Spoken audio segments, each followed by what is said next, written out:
You're listening to Making Money Online with Lisa Johnson, the podcast that tells you what it really takes to build a business and the simple steps to get you there. I'm determined to share with you the reality of easy, simple business marketing tips to make passive income so that you can start making money online. Hi, and welcome to today's episode where I'm going to be talking about what I do in a strategy day. I'm not talking about like a strategy day that I do for my clients, because that's a little bit different depending on where they are. I'm talking about my own, because lots of people saw on my Instagram stories that I had my own strategy day. We have two a year, me and my operations manager. And I had one last week and I got so many messages from you guys saying, what do you do in a strategy day? Can you tell me like step by step exactly what you look at?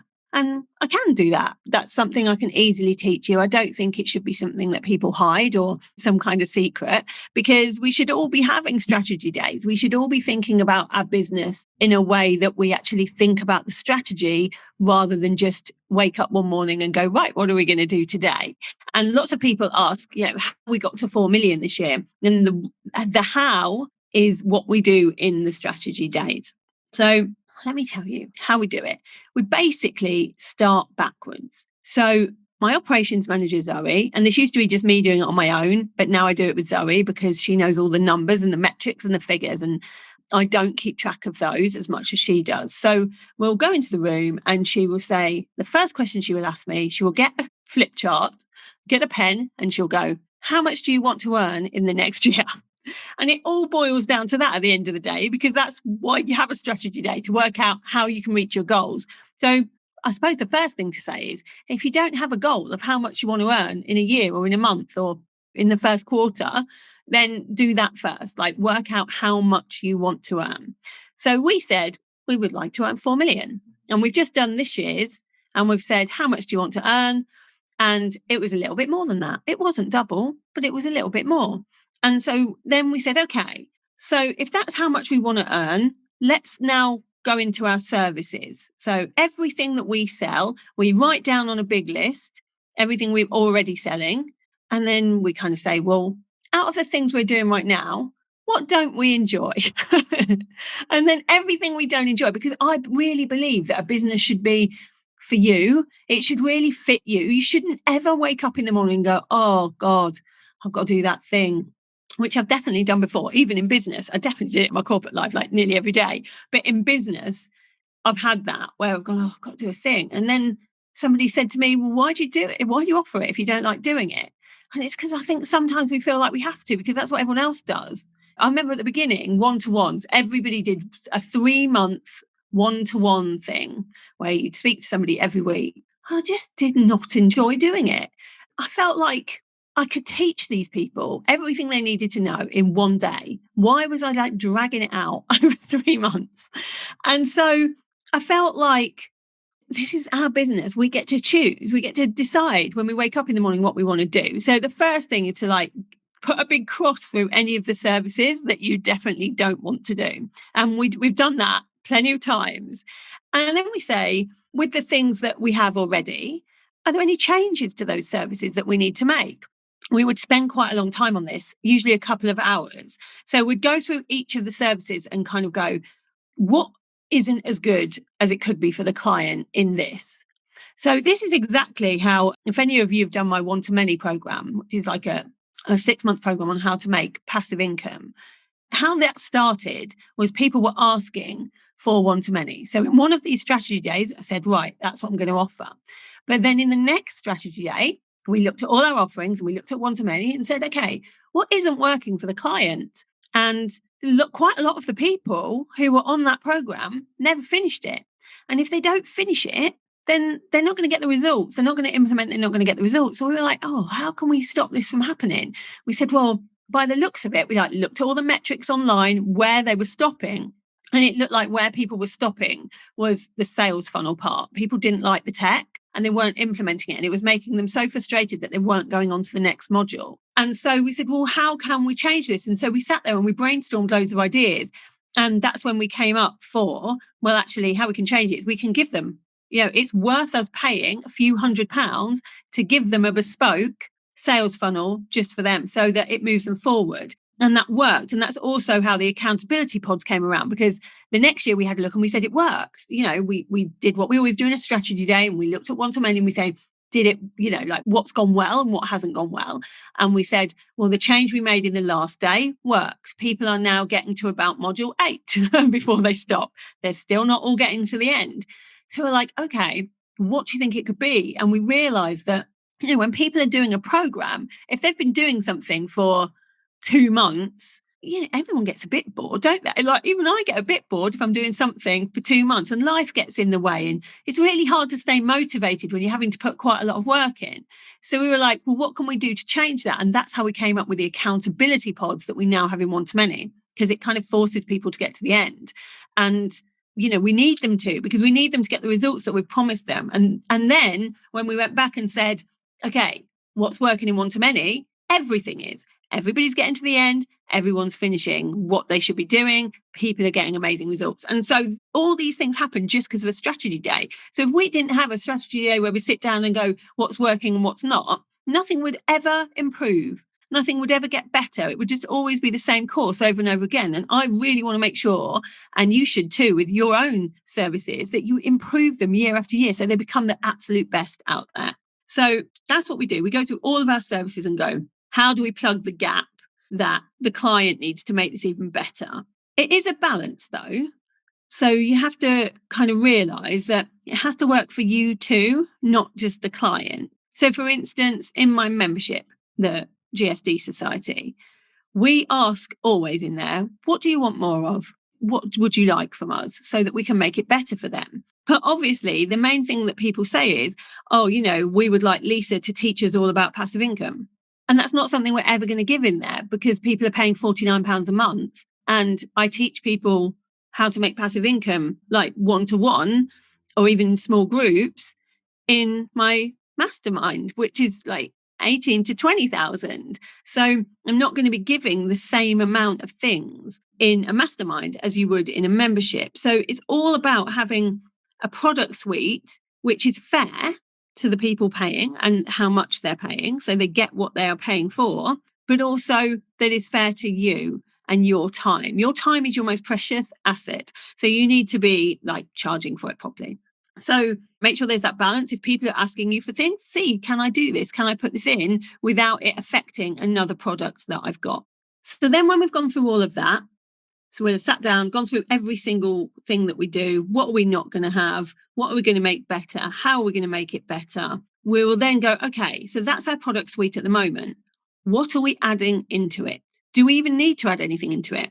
So for the first 2 years that we did this, I just took things away because I had so many things. I was that person that would go, I know, let's do a new course today. And I would just start offering it that day. I would knock up a sales page and there it would be. And I would start teaching it. But soon I had like 10, 12 things that I was teaching all at the same time, plus one-to-ones, plus the membership. And it was like, God, this is not as passive as I want my life to be. I was starting to work harder and harder. And that isn't what I wanted. I wanted a real streamlined business. And so for the first 2 years, we just took stuff away until last year when we only had 3 main products. We had the membership, we had the mastermind, and we had my main group program, one-to-many. Every now and again, I'd do a one-to-one, every now, like twice a month, if that.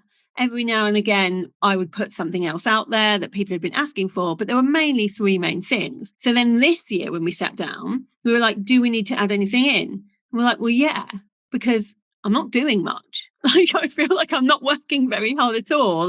And I definitely have the capacity to add in another program. And so we said, well, what have people been asking us for the most? And because we did 2 launches in the last 8 months, one that made £1.7 million and one that made £2.5 million through affiliate launches, we realized that the thing that people are asking us for the most is, how did you do your affiliate launches? Because we do them very differently from how anybody else is doing them. We've learned from the best out there and we've tweaked it to make it even better.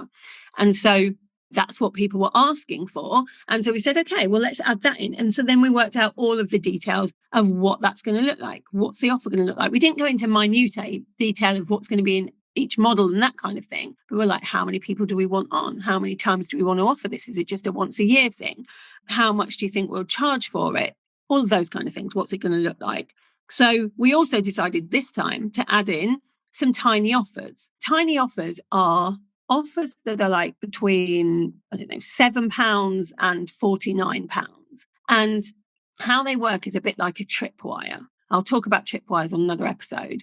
But basically, our tripwire, which is a little offer we make in our funnel, when people sign up for our freebie, they get the chance to buy an offer from me that is a little course, and it's £49. And we pay around £5,000 a month in Facebook ads at the moment. And we get back about 3 to 5,000, depending on the month, in that little offer, that tripwire, which is completely passive and I don't have to do anything. And we realized that if we're breaking even on that, what if we added some more smaller offers in that people could buy? That could add a whole new 6-figure revenue stream to our business without us having to do anything, because we already have quite a lot of the material that we would need to put these offers out there. So that's what we decided to do.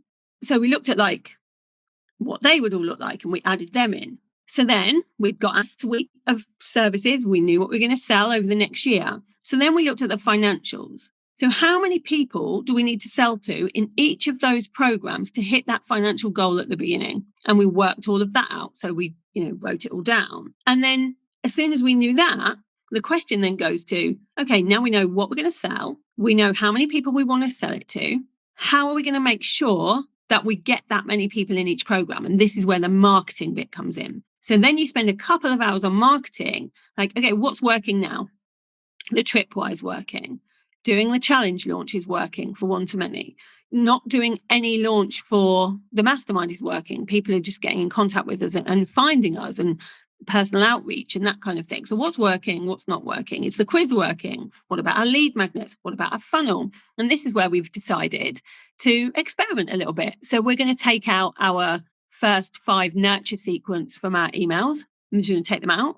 And instead, we are going to send 3 emails a week from now on with some different content in that we've been wanting to do. One will be a sales email. So a lot of this is about experimenting each time, seeing what worked. If it doesn't work, you go, oh, that didn't work, but maybe let's put the nurture sequence back in, or, well, that did work. And actually not so many people left our email list, or more people joined our email list, those kind of things. You're just always kind of playing around with it, because nobody's business is the same as another person's. So you have to play around and see what works for you and for your people. So we looked at all of the marketing, and this podcast that you're listening to now came from one of these strategy days. So we were like, what are people asking for with marketing? Loads of people had been asking for a podcast. They love my lives, but they wanted to listen on the go, like when they're in the car and that kind of thing. And I put it off for a long period of time because I thought it was going to be like a really big deal, like it's going to be a really big hassle. And actually, it's not at all. And I really enjoyed doing it. So we then added that podcast in, which worked. This podcast got to number 1 in the UK business charts in the first week, and it's still in the top 10 now. So it was totally worth us doing it. And that idea came from one of the strategy sessions. So we'll think of lots of different ways that we want to market things. Well, are we going to want to use video more, for instance? Are we going to put some new content out there?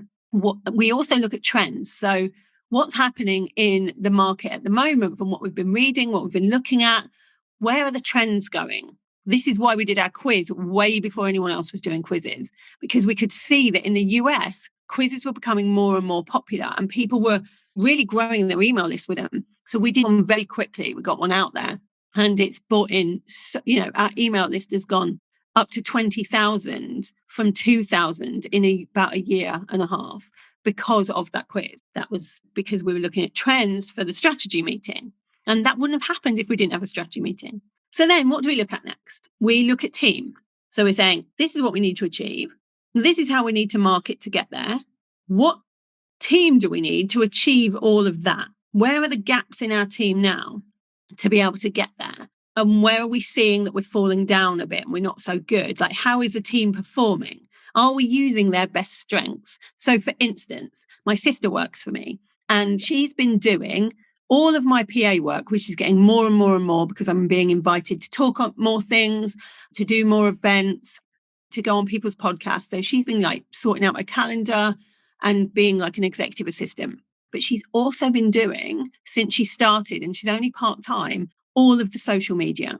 So she will hear me say something or do a live, and she will turn it into a social media post, or take a couple of snippets of it and turn it into a social media post. And she will deal with all of that on all of the platforms that I'm on, which isn't many actually. We've got rid of a load, which also happened in a strategy meeting. We were like, which platforms do we not want to be on anymore? Clubhouse, LinkedIn, let's get rid of them.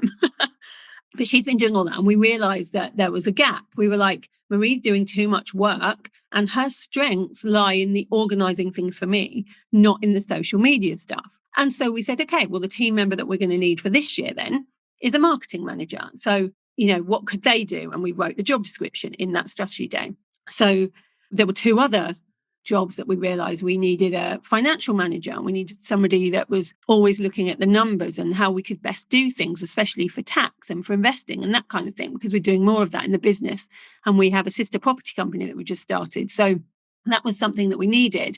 And I was able to offer that position to my best friend from school, who is an accountant. So she's coming on in December. So all these different positions. We also decided we needed an operations assistant because we could see some gaps there. So it might feel, when you're like taking on these positions, like, yeah, but these are the positions we're going to need next year. But actually, you need them to get to that point. You need them to grow.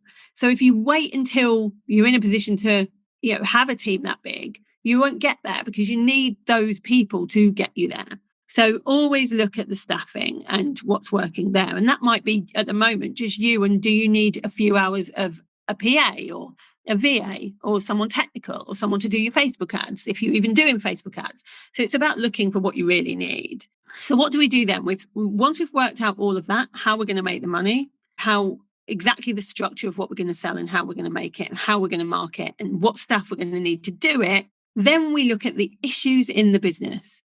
So there's always issues in every business. It could be a problem client. It could be something going on in your mastermind that you can see is going to affect the others, like someone poaching clients from your mastermind or talking badly about you to other people in the mastermind. That's happened to me in the last year. There's lots of little things that can happen. Maybe people aren't paying, for instance. Maybe you have a couple of non-payers in the business. So anything that you see that is an issue that is growing, we then say, okay, how are we going to deal with those issues? And we try and make it procedural. Like I spoke about in the last episode about thinking like a CEO, we try and go, okay, so what procedures do we need to draw up so that this doesn't happen again? So for instance, with the mastermind, it was as simple as onboarding. Next time we will onboard differently, and we will make it very clear what the rules are of the mastermind. We'll make it very clear what you can and can't do, and we will put that in the contract.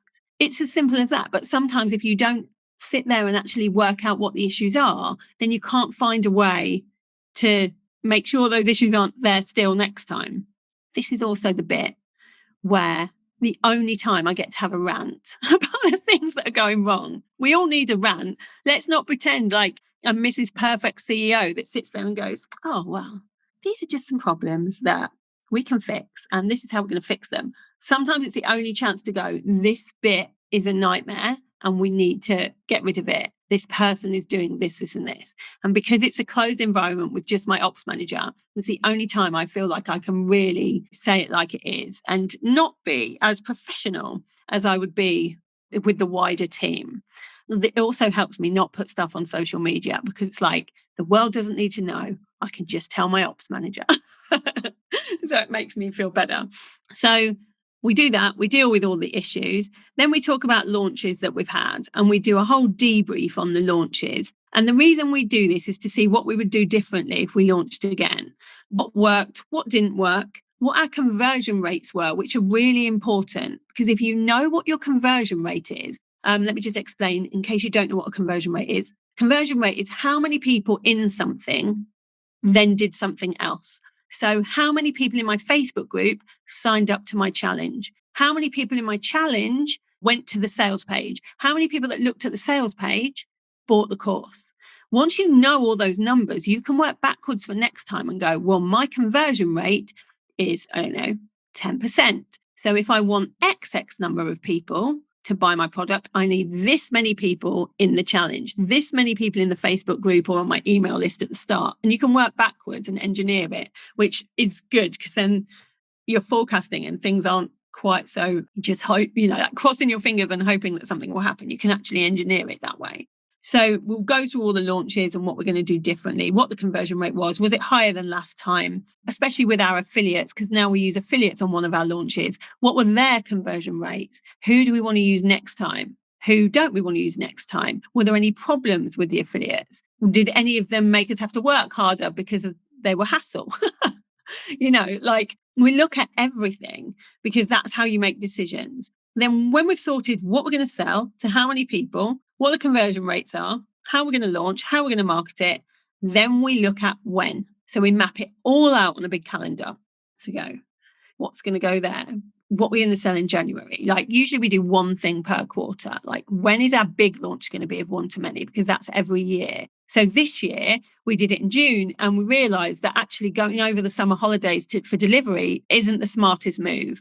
So next time it will be in March. So, that decision has been made because we chatted about how we're finding things and are we finding things more difficult, trying to fit things in and people not turning up because they're on summer holidays and that kind of thing. So we'll map everything out, especially if people have asked us to be an affiliate, then we have to take into consideration when we're launching for those people as well. We don't have any affiliate launches planned at the moment, so we didn't have to put them in. But, you map out when everything is so that you're not just making it up as you go along. You know exactly what you're going to be selling. Because if you know that the next thing you're selling is, for instance, a business basics course, then you know that all of your content in Q1 leading up to the selling of that course should be about the problems of starting a business and the business basics. Whereas if you know your next course is going to be about PR, then you know to talk about that.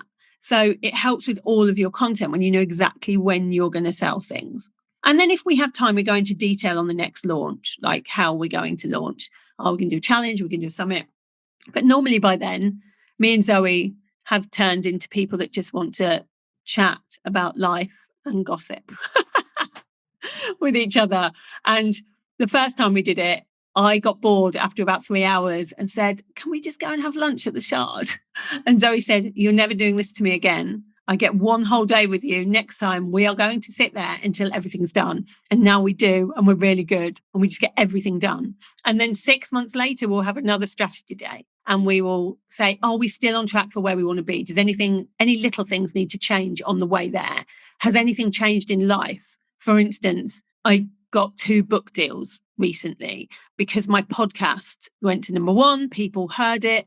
Some commissioning editors for some of the biggest publishers in the UK heard it and got in touch with me and wanted me to write a book with them. And that wasn't part of the plan. That wasn't something I thought I was going to have to sit down and do for a year. So we had to then meet up and go, okay, this has happened and it's too good an opportunity not to do. What do we need to take out? Or what do we need to change? So lots of things can change when you have a strategy day. But you can imagine if you don't have this day, you're just winging it. You haven't even got goals. You're just hoping that you get there. You need a day, even if you're on your own, to sit down and map out your year and map everything out. I hope that's helped you see what we do in one of those days. We do strategy days for other people. So Zoe and I, you can hire me and Zoe. We do 2 a month where we take you to a nice hotel or a nice space and we spend 6 hours mapping out your strategy for the next year and how you're going to launch and the things that you're going to do and your entire business model. And then Zoe sends you a big mapped out plan for you to go ahead and then go and implement it. So we do that for other people. But when we do our own, we follow the same kind of thing, really. Sometimes when we do it for other people, they might be at different stages to us. So we might not have to do certain things like talk about staffing if they don't have as many people working for them, or they might only be doing like 2 launches. So we'll spend more time on that. But there's all sorts of stuff that you can do in a strategy day. So do please do them. Okay. I hope that was interesting for you. And I will be back soon to talk about more ways that you can start making money online in your business. Thank you for listening to Making Money Online with Lisa Johnson. If you'd like to get hold of my guide to launching, go to lisajohnson.com/launch and let's get you making money online.